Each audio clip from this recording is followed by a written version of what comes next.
Over tense Middle Eastern waters, a U.S. aircraft carrier has just made a decision it cannot take back. We have breaking news. A drone is rapidly approaching a U.S. aircraft carrier in Middle Eastern waters. The military is on high alert.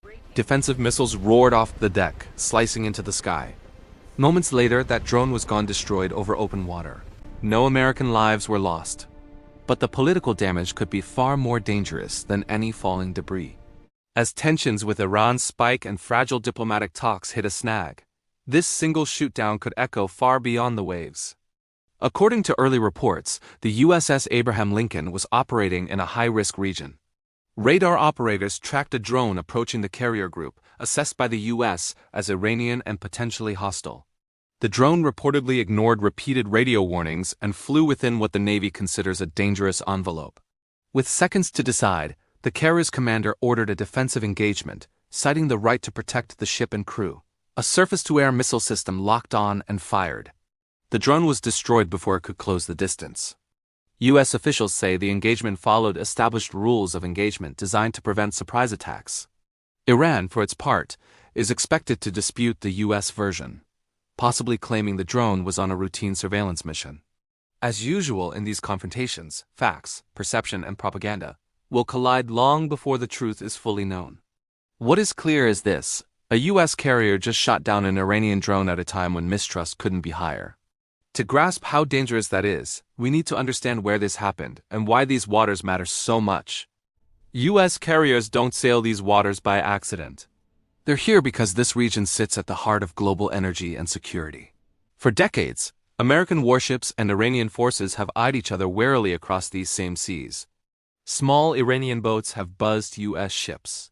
Missiles and drones have menaced tankers. The potential for miscalculation is always there. Every time a drone takes off or a radar locks on, both sides must decide quickly what is harmless and what is a threat. This shootdown happened in that gray zone between routine patrol and open conflict. And that's where accidents can turn into crises. To the U.S. Navy, a drone approaching a carrier is a serious danger, especially after years of attacks on American and allied forces. To Iran, American carriers patrolling just off its maritime doorstep are a constant reminder of U.S. military power. That clash of perspectives turns every mile of ocean into contested space and every overflight into a political statement. In this context, one drone and one missile can matter far more than their physical size might suggest. They become symbols of strength, of defiance, and sometimes of how close both sides are to making a fatal mistake. The USS Abraham Lincoln is more than a ship. It's a floating airbase, command center, and symbol of American reach. A carrier strike group includes destroyers, cruisers, supply ships, and sometimes submarines, all linked by one mission: protect the carrier, protect the sailors, and protect the sea lanes that keep the global economy moving. On board, young sailors stand long watches, scanning for threats that can arrive from the sky, the sea surface, or beneath the waves. They live with the constant knowledge that a mistake could cost lives or start a conflict far beyond their control. Rules of engagement, drilled over and over, are supposed to guide those split-second calls. Identify the contact. Issue warnings, assess intent. Use the minimum force necessary to neutralize the threat. But when an unidentified drone slices toward a multi-billion-dollar ship packed with thousands of people, minimum force can still mean missiles. From previous incidents, sailors know what can happen when threats are underestimated or when warnings come too late. That's the mindset behind this shootdown. Better to destroy one drone than to risk another surprise strike at sea. From Tehran's perspective, U.S. carriers operating near its coastline are not neutral guardians, they are potential attackers. Iran has long complained that American surveillance and patrols amount to a constant show of force on its doorstep. In response, Iran has built up its own arsenal: fast boats, anti-ship missiles, and a growing fleet of drones. Drones are cheap compared to jets and ships, but they can harass, spy, and in some cases, strike with lethal effect. Each time one of those drones is shot down, Iran can frame it as proof of U.S. aggression and hostility. State media may portray the incident as America trying to intimidate Iran, even if the U.S. insists it acted in pure self-defense. Hardliners in Iran can use the shootdown to argue against compromise, saying Washington cannot be trusted. At the same time, Iran knows that a direct military clash with the United States would be deeply risky and costly. So Tehran often walks its own tightrope, pushing with drones and proxies, but trying to stop short of open war. This drone incident fits that long pattern of shadow conflict, where signals are sent in the skies instead of on paper. All of this is unfolding as already fragile diplomatic talks between the U.S. and Iran hit a new snag. Those talks, aimed at easing tensions over Iran's nuclear program and regional behavior, were struggling even before the drone was downed. Now, hardliners on both sides can point to this incident as proof that the other cannot be trusted at the negotiating table. Every time there's a clash at sea or in the air, it becomes harder for diplomats to sell compromise back home. In Washington, political critics will ask why the U.S. is even talking to Iran while American forces are being threatened. In Tehran, skeptics of engagement will argue that the West talks peace with one hand and fires missiles with the other. This mutual suspicion has haunted U.S.-Iran relations for decades, from embassies seized to generals killed in drone strikes. A single incident like this may not kill diplomacy outright, but it can freeze it, slow it, or push both sides back into their corners. When talks stall, tensions often shift back to the military arena, where ships, drones, and missiles do the talking. That is the dangerous cycle this drone shoot-down risks feeding: less diplomacy, more confrontation, and fewer safety valves. This isn't just about Washington and Tehran. The sea lanes around them carry much of the world's oil and commerce. Shipping companies watch these confrontations nervously, calculating whether to reroute, delay, or pay higher insurance. Nearby U.S. allies, from Gulf monarchies to Israel, listen for any sign this crisis could spill over into their backyard. Iran's network of militias and partners across the Middle East adds another layer of risk to every escalation. If tensions grow, those groups could target U.S. forces or allies far from the waters where this drone was shot down. At the same time, regional governments fear being dragged into a confrontation they did not start and cannot fully control. Some may quietly welcome U.S. pressure on Iran. Others worry that any flare-up could ignite their own internal tensions. Global powers like Russia and China also watch closely, seeing both risk and opportunity in any U.S.-Iran standoff. In this crowded strategic space, a single drone and a single missile can reverberate through a surprisingly long chain of consequences. That's what makes this shoot-down more than a simple military statistic. It's a spark in a room already filled with fuel. In tense environments, the biggest danger isn't always a deliberate attack. It's miscalculation. A drone operator misjudges a flight path. A ship's captain misreads intent. A radar blip is mistaken for something it's not. Once shots are fired, leaders on both sides face intense pressure not to look weak, even if they'd prefer to calm things down. Social media amplifies every image, every word, turning a localized incident into a global spectacle within minutes.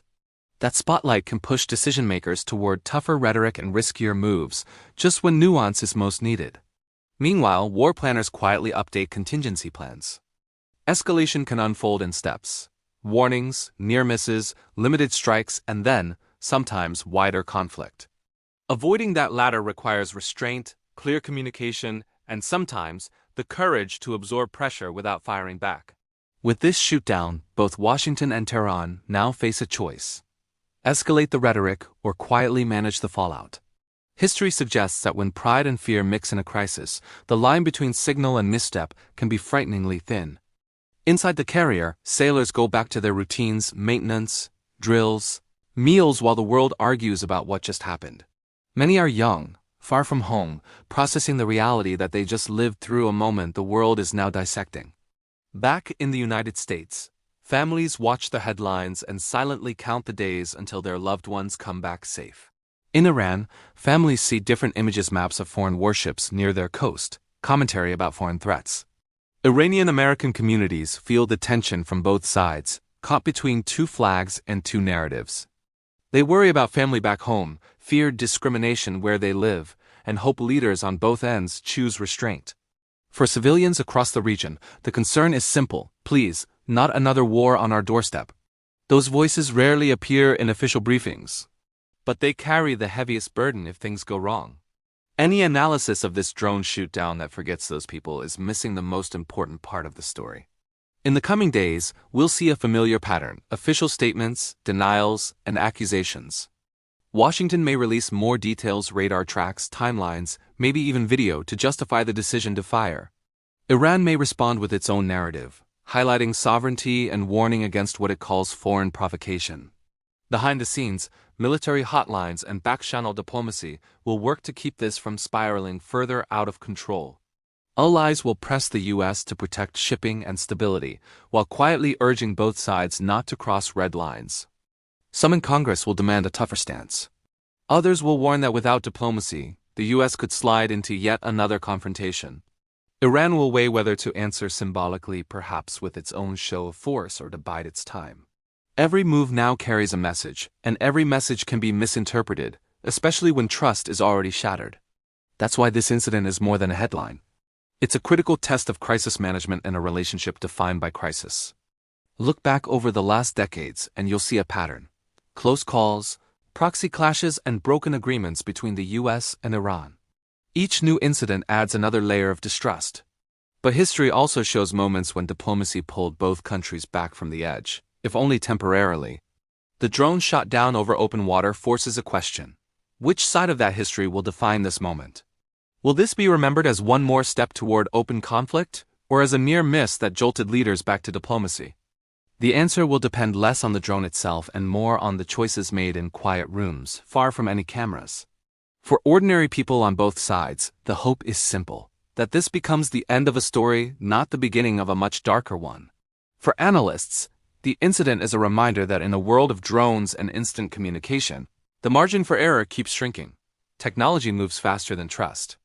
And when trust is low, even defensive actions can look like aggression.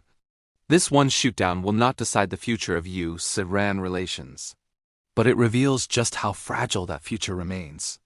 The sea will calm, the wreckage will sink, but the political waves from this moment will keep rolling for some time. In the weeks ahead, watch not just what leaders say, but what ships do, where drones fly, and whether diplomats return to the table. Those are the signals that will tell us whether this is escalation or a painful reminder to step back from the brink. This is U.S. Media Power, breaking down the story behind the headlines. If you want deeper insight into U.S. foreign policy, rising tensions, and the risks of modern warfare, stay with us, subscribe, and share your thoughts below.